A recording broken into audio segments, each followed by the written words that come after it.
تو نے باطل کو مٹایا اے امام احمد رضا، دین کا ڈنکا بجایا اے امام احمد رضا، دین کا ڈنکا بجایا اے امام احمد رضا۔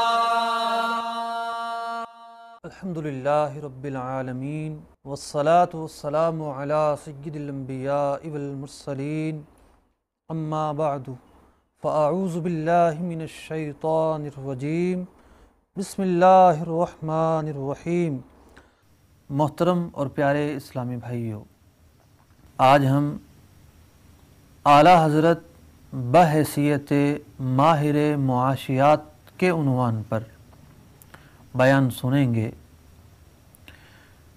نبی اکرم صلی اللہ تعالی علیہ وسلم نے ارشاد فرمایا، امام ابو داؤد رحمۃ اللہ تعالی علیہ نے یہ فرمان اپنی کتاب میں درج کیا، ان اللہ یبعث لہذہ الامہ علی رأس کل مئۃ سنۃ من یجدد لہا دینہا۔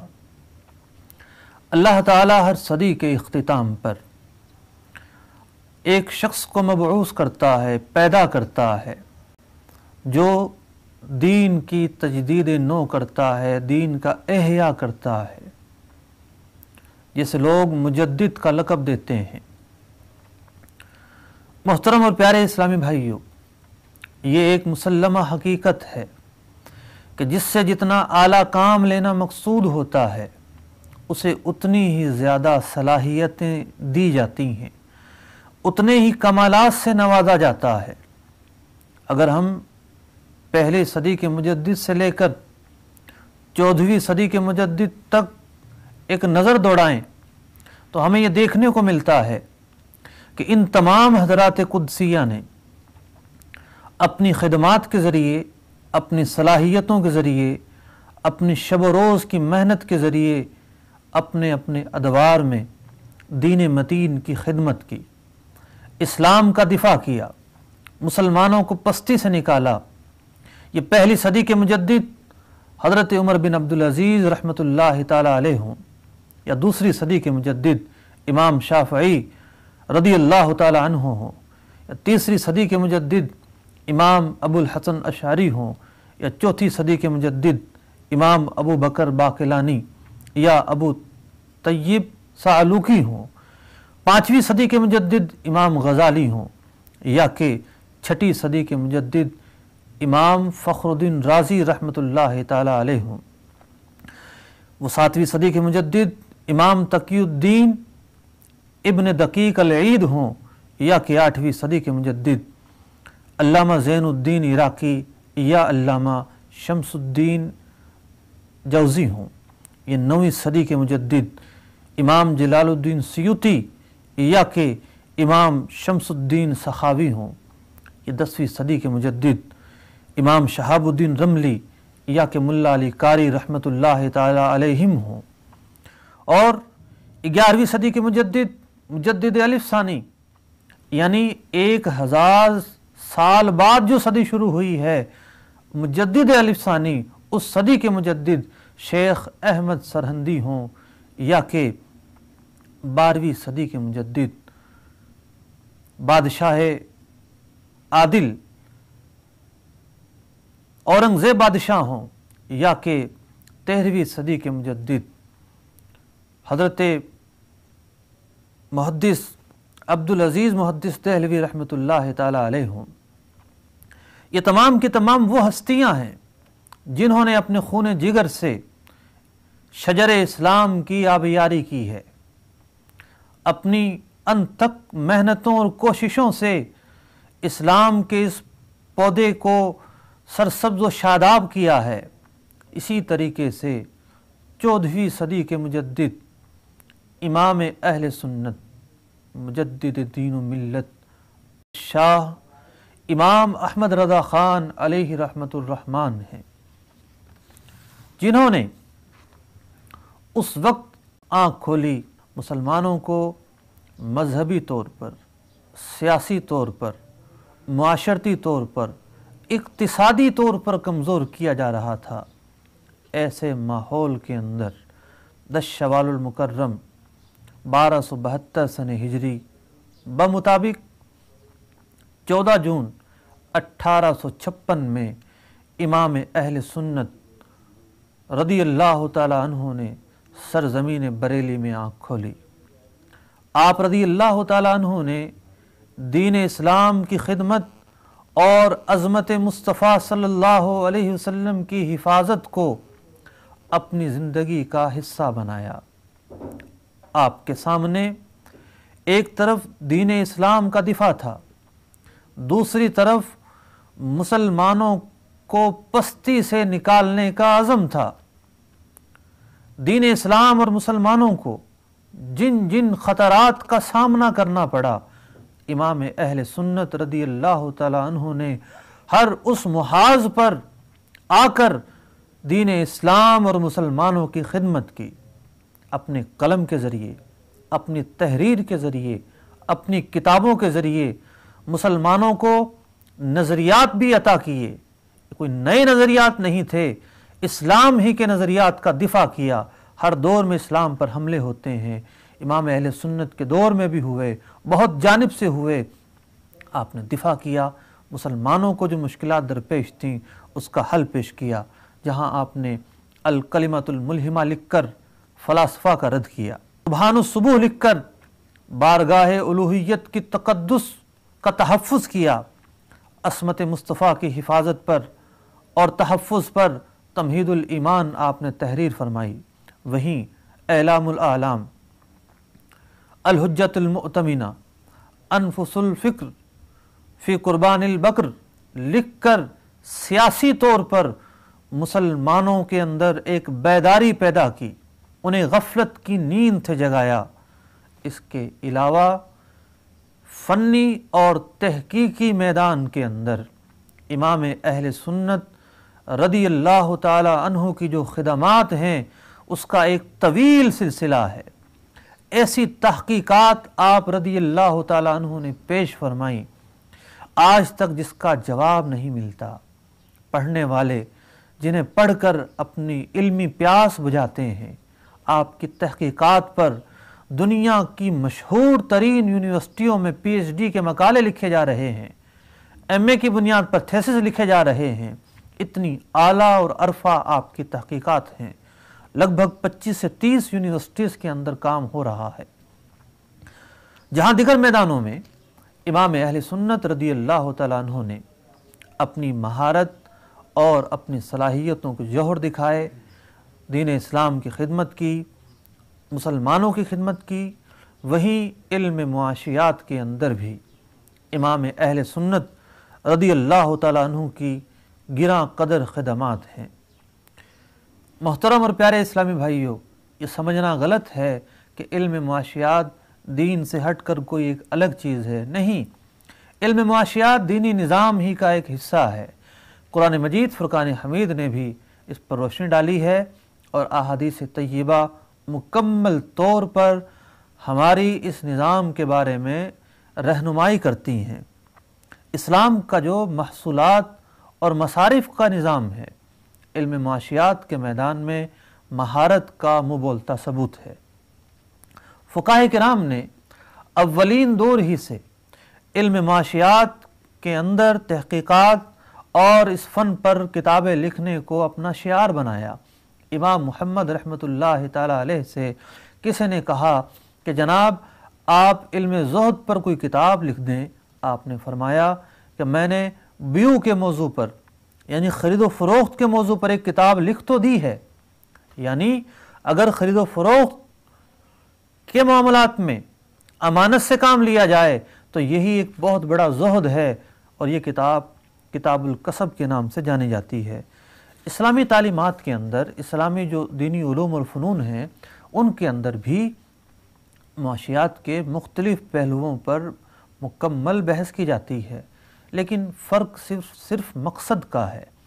علم معاشیات پڑھنے والے یہ مقصد لے کر پڑھتے ہیں کہ کاروباری دنیا کے اندر نفع کمانے کے زیادہ سے زیادہ طریقے کیا ہو سکتے ہیں، کون سی صورتیں زیادہ ممکنہ واقع ہو سکتی ہیں، لیکن دینی علوم پڑھنے والے علماء فقہا وہ بھی اس نظام کو ٹیلی کرتے ہیں، وہ بھی اس نظام سے واقفیت رکھتے ہیں، لیکن ان کا مقصد صرف یہ ہوتا ہے کہ کون سا نظام اللہ اور اس کے رسول کے احکامات کی روشنی میں درست ہے اور کون سا درست نہیں ہے۔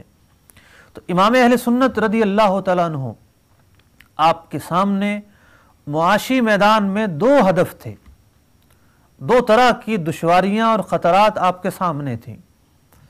نمبر ایک تو یہ کہ مسلمانوں کی پستی کو دور کرنے کے لیے، مسلمانوں کو مضبوط بنانے کے لیے انہیں کوئی معاشی نظریہ فراہم کیا جائے، کوئی تھیوری انہیں دی جائے جس پر عمل کر کے وہ اپنے آپ کو مضبوط بنا سکیں۔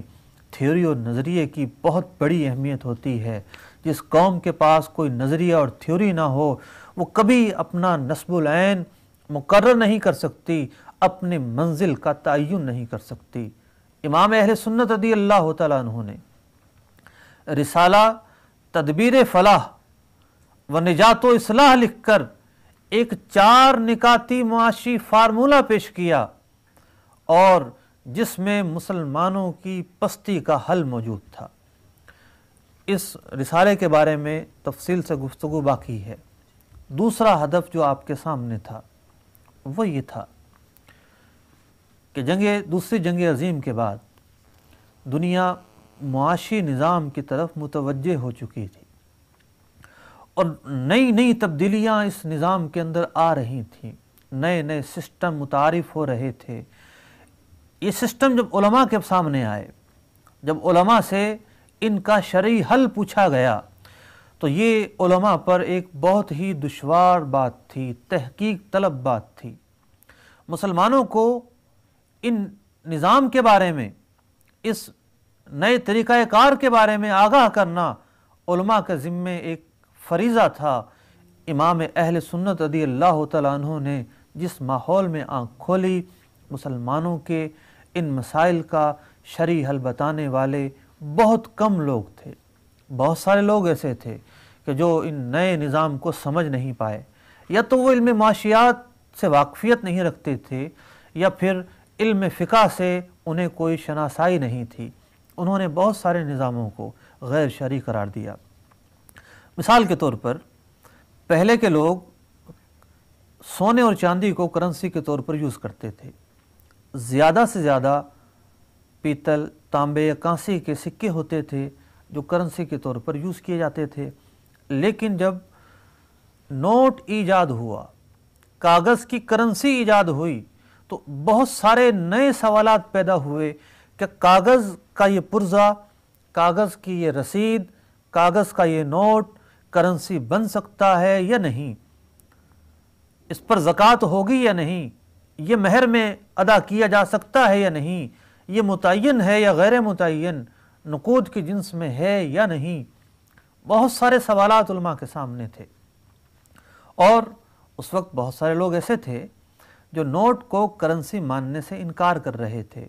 وہ کبھی اسے سونے اور چاندی کا وثیقہ قرار دیتے تھے، اور کبھی کچھ کہتے تھے۔ اب علماء مکہ نے 12 سوالات پر مشتمل ایک استفتاء آپ کے سامنے پیش کیا جو نوٹ کے کرنسی ہونے کے بارے میں تھا۔ امام اہل سنت رضی اللہ تعالی عنہ نے ان تمام کے تمام سوالوں کا جواب دیا۔ بظاہر تو یہ فقہی سوالوں کا جواب تھا، لیکن در حقیقت امام اہل سنت رضی اللہ تعالی عنہ نے یہ بات بیان کی کہ جو کاغذ کا نوٹ ہے بلا شبہ کرنسی کی حیثیت رکھتا ہے۔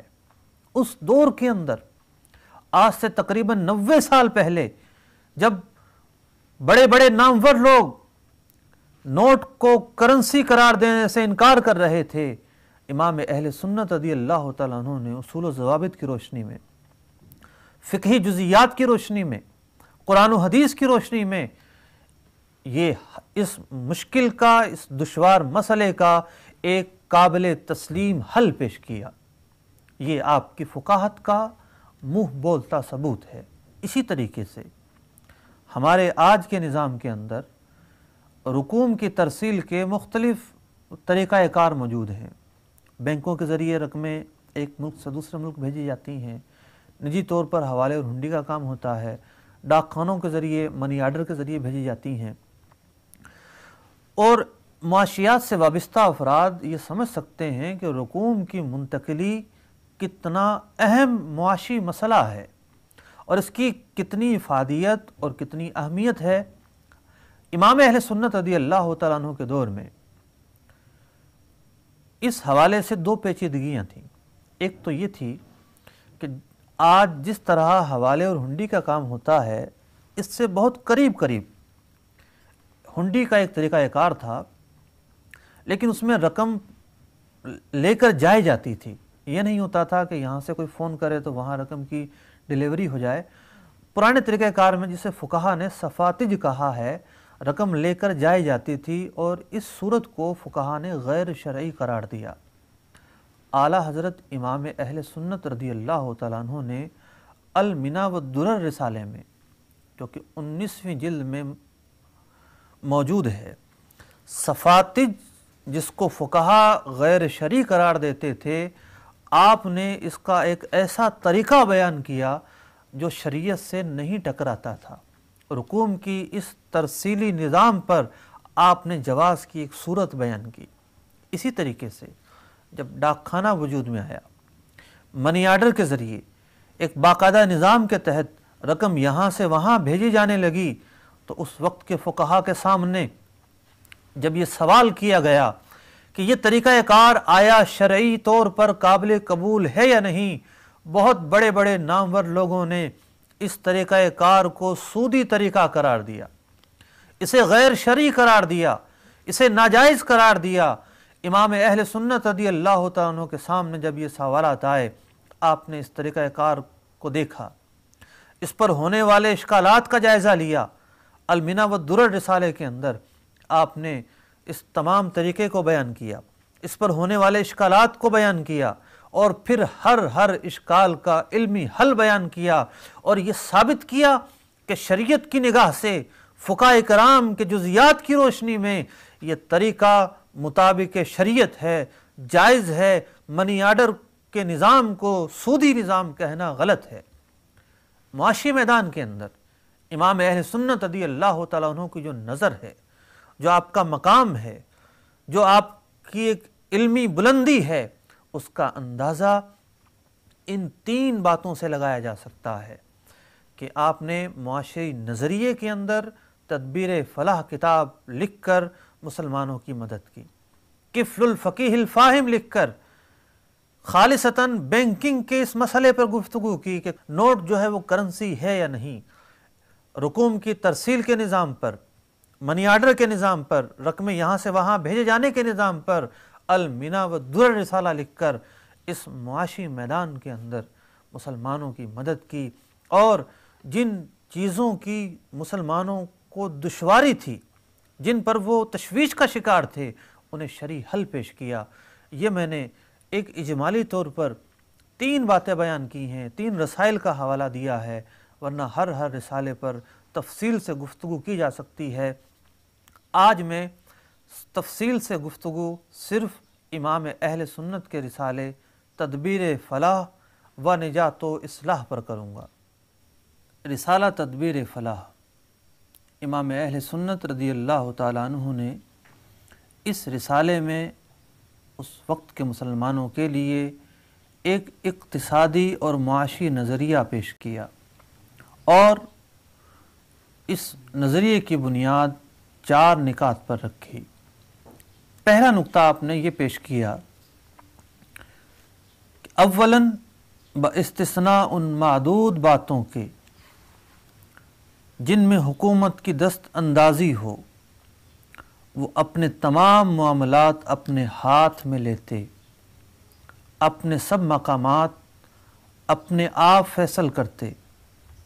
یہ کروڑوں روپے جو اسٹامپ پیپر اور وکالت میں گھسے جاتے ہیں، گھر کے گھر تباہ ہو گئے ہیں، محفوظ رہتے۔ اس پہلے نقطے کا خلاصہ یہ ہے کہ مسلمان بچت کی طرف توجہ کریں، اور خاص طور پر جو آپ کے سامنے صورتحال تھی، مسلمان بے جا مقدمہ بازیاں کر رہے تھے، اسٹامپ پیپر کے نام پر، وکیلوں کی فیسوں کے نام پر، کورٹ کی فیسوں کے نام پر ہزاروں روپے جمع کروا کر انگریزی سرکاری خزانے کو بھر رہے تھے۔ اس سے احتراز کریں۔ دوسرا نقطہ، اپنی قوم کے سوا کسی سے کچھ نہ خریدتے کہ گھر کا نفع گھر ہی میں رہتا، اپنی صنعت و حرفت کو ترقی دیتے کہ کسی چیز میں کسی دوسری قوم کے محتاج نہ رہتے۔ یہ نہ ہوتا کہ یورپ و امریکہ والے چھٹانک بھر تانبا کچھ صنائی کی گھڑت کر کے گھڑی وغیرہ نام رکھ کے آپ کو دے جائیں اور اس کے بدلے پاؤ بھر چاندی آپ سے لے جائیں۔ اس نقطے کی وضاحت مزید کروں گا، لیکن خلاصہ یہ ہے کہ مسلمان جو تجارت کر رہے ہیں وہ آپس میں تجارت کریں، اور جو سرمایہ ہے اس سے مسلمانوں ہی کو فائدہ پہنچائے۔ تیسرا نقطہ بہت اہم نقطہ ہے، بمبئی، کلکتہ، رنگون، حیدرآباد وغیرہ کے تمنگر یعنی خوشحال اور پیسے والے مسلمان اپنے بھائی مسلمانوں کے لیے بینک کھولتے۔ سود شرع نے قطعی حرام فرمایا ہے، مگر اور 100 طریقے نفع لینے کے حلال فرمائے ہیں۔ اس کا نہایت آسان طریقہ کتاب کفل الفقیہ الفاہم میں چھپ چکا ہے۔ ان جائز طریقوں پر بھی نفع لیتے، انہیں بھی فائدہ پہنچتا اور ان کے بھائیوں کی بھی حاجت بر آتی۔ آئے دن جو مسلمانوں کی جائیدادیں بنیوں کی نظر ہوتی چلی جا رہی ہیں، ان سے بھی محفوظ رہتے۔ اگر بنیوں ہی کی جائیدادیں لی جاتی، مسلمانوں کے پاس رہ جاتی، یعنی یہ اچھا ہوتا۔ یہ تو نہ ہوتا کہ مسلمان ننگے اور بنیے تنگے۔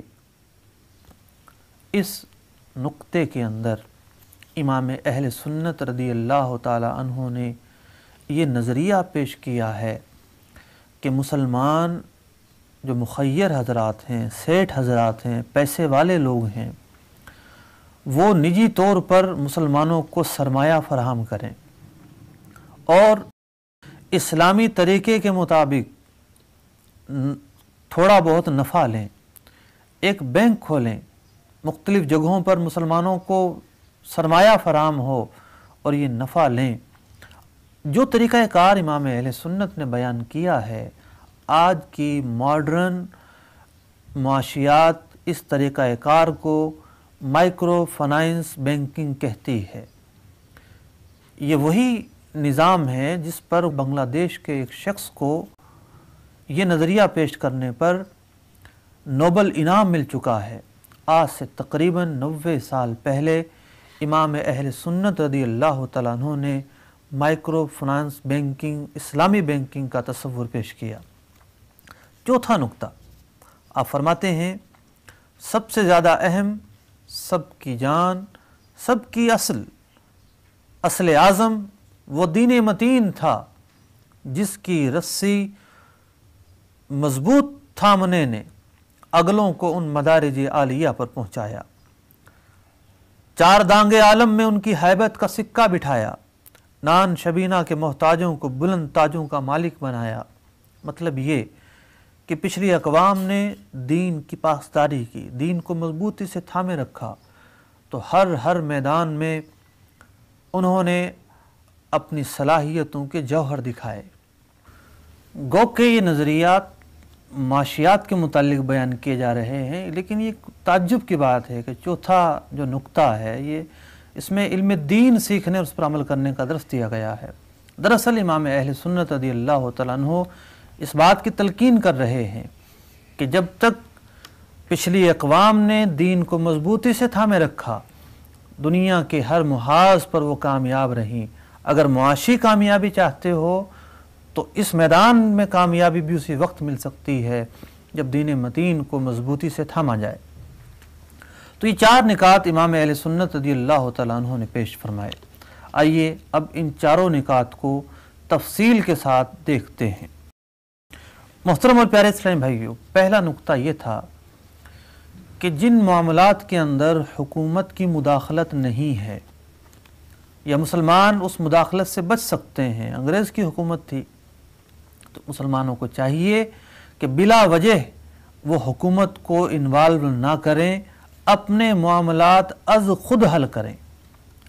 اور فرمایا کہ جو لوگ کورٹ کچہریوں میں جا کر ہزاروں روپے فیس کے طور پر ادا کرتے ہیں، اسٹامپ پیپر خریدتے ہیں، جس کا تمام فائدہ انگریزی سرکار کو ہوتا ہے، اس کے بجائے، اس فضول خرچی کے بجائے آپس ہی میں فیصلے کر لیں۔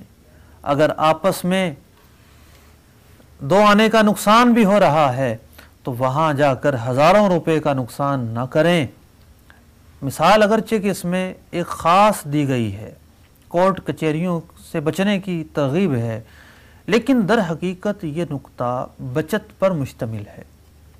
اس میں اس بات کی افادیت ہے کہ مسلمان بچت کریں۔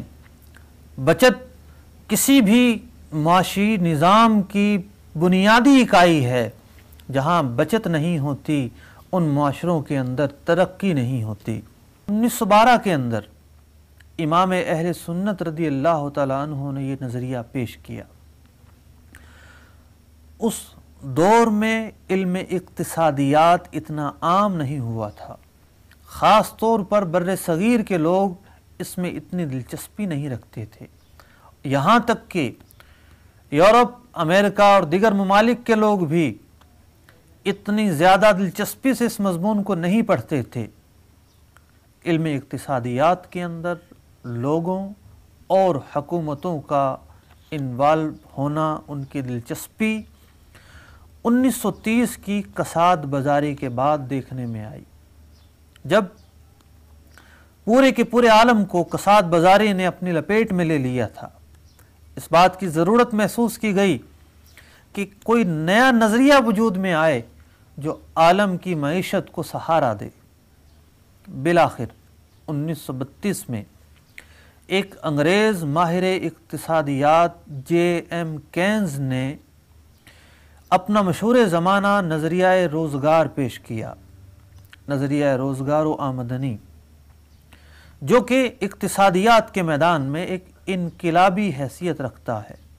اس انقلابی نظریے کی بنیاد پر اس انگریز ماہر معاشیات کو برطانیہ کے سب سے بڑے خطاب لارڈ سے نوازا گیا۔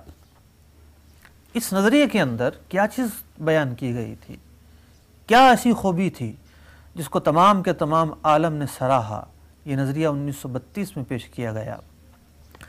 اس نظریے کے اندر ایک ایکویشن پیش کی گئی کہ اگر کوئی قوم معاشی میدان کے اندر ترقی کرنا چاہتی ہے تو اسے saving is equal to investment پر عمل کرنا ہوگا، یعنی بچت پلس انویسٹمنٹ، ان دونوں چیزوں کو بنیاد بنا کر چلنا ہوگا تو وہ قوم ترقی کرتی چلی جائے گی۔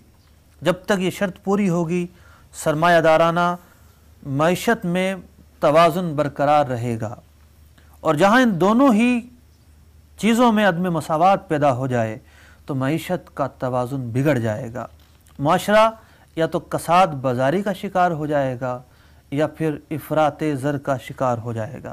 اگر کسی ملک کی معیشت گر رہی ہو تو اسے سنبھالا دینے کے 2 طریقے ہوتے ہیں، یا تو غیر ملکی قرضہ لیا جائے یا پھر ملک کا جو بینک ہے وہ نوٹ چھاپ کر ملک کی ضروریات کو پورا کرتا رہے، لیکن یہ ایک بہت خطرناک طریقہ ہے۔ افراط زر پیدا ہو جاتا ہے اس طریقہ کار سے۔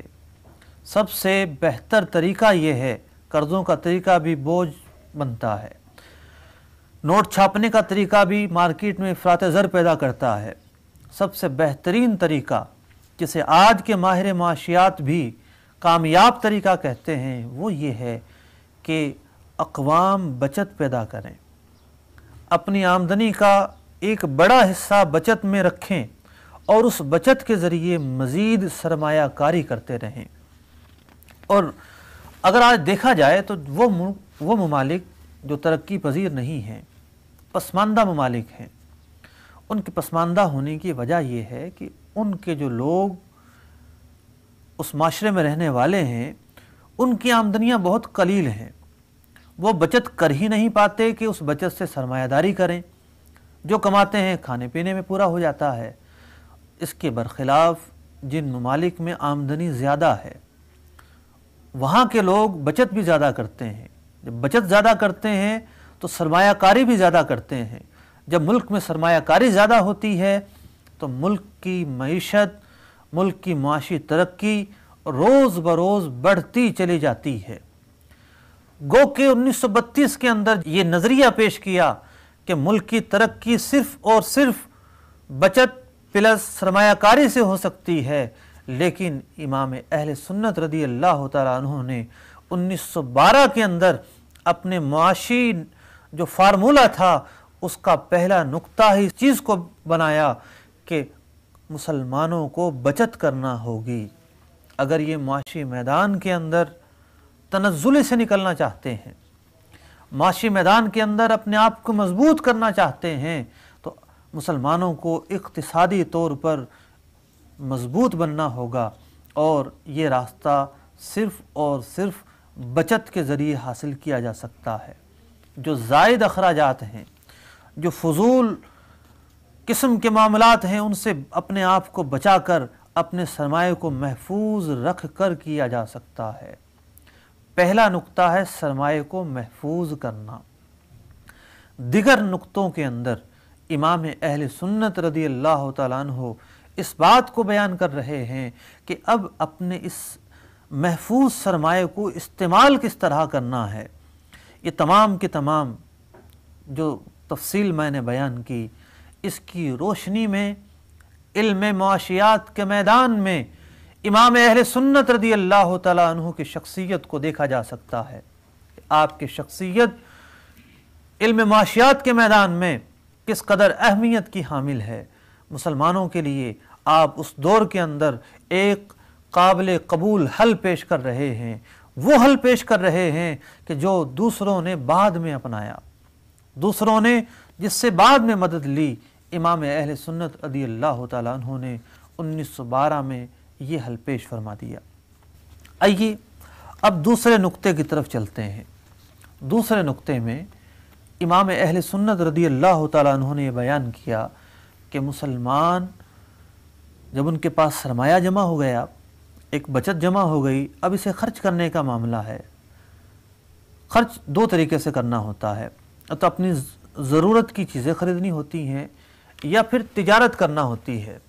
تو آپ نے فرمایا کہ ضرورت کی چیزیں خریدنا ہو یا تجارت کرنی ہو، صرف اور صرف مسلمانوں سے کریں، تاکہ جو جس سے آپ خریدیں گے یقینی طور پر اسے نفع ہوگا، آپ کی وجہ سے کسی کافر کو نفع نہ ہو۔ ہندوستان کا وہ دور غلامی کا دور ہے، اس دور کے اندر امام اہل سنت رضی اللہ تعالیٰ عنہ مسلمانوں کو ایک پستی سے نکالنے کا طریقہ بیان کر رہے ہیں۔ آئیے دیکھتے ہیں کہ معاشیات کے دنیا میں اس بات کی کیا اہمیت ہے کہ آپس ہی میں خرید و فروخت کی جائے۔ محترم اور پیارے اسلامی بھائیوں، ہم یہ دیکھتے ہیں کہ 1857 کی جنگ آزادی کے بعد مغربی یورپ کے بہت سارے ملک تباہ ہو چکے تھے، لیکن مغربی ممالک کے لوگوں نے سر جوڑ کر یہ فیصلہ کیا کہ ہماری اس تباہی، یعنی جو تباہی ہو چکی ہے، ہم اس سے صرف اور صرف اسی طرح نکل سکتے ہیں کہ ہم معاشی میدان میں ترقی کریں۔ معاشی میدان میں ترقی کرنے کے لیے انہوں نے یہ فیصلہ کیا کہ یہ 4-6 ممالک آپس میں آزادانہ تجارت کرتے ہیں اور اپنے ممالک کے اندر جو چیز خریدی جا سکتی ہے وہ کسی اور ملک سے نہیں خریدیں گے۔ جب انہوں نے یہ طریقہ اپنایا اور مشترکہ منڈیوں کا قیام کیا تو پھر